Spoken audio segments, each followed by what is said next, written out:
Kung makakita ka ng isang teenager o adult na biglang nag-collapse, mahalagang kumilos ng mabilis. Ang pagtulong sa pagligtas ng buhay ay mas madali kaysa sa akala mo.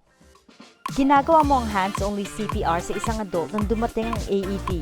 Naipwesto mong face-up sa firm at flat na surface ng tao at ready kang ipagpatuloy ang hands-only CPR gamit ang AED. Dapat mong alisin ang lahat ng damit na nakatakip sa dibdib dahil hindi dapat ilagay ang AED pad sa ibabaw ng anumang damit o lahas.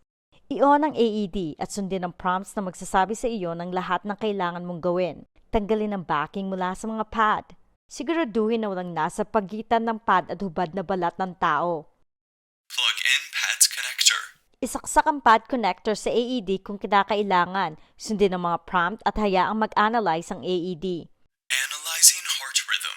Do not touch the patient. At siguraduhin walang humahawak sa tao. I-analyze ng AED ang heart rhythm. Kung sasabihin sa iyo ng AED na hindi kailangan ng shock, ipagpatuloy ang hands-only CPR. Shock advised. Charging. Stay clear of patient. Kung ang AED ay nagpapayo ng shock, magbigay ng shock. Sabihin ng malakas ang clear at siguraduhin walang humahawak sa tao. Pindutin ang shock button. Deliver shock now. Deliver shock now. Shock delivered. Ipagpatuloy ka agad ang hands-only CPR hanggang sa dumating ang tulong o hanggang i-prompt ka ng AED na mag-pause. Malamang nakakailanganin mong ulitin ang ilang cycles ng compressions at shocks. Start CPR. Sundin ang prompts mula sa iyong AED hanggang sa dumating ang tulong.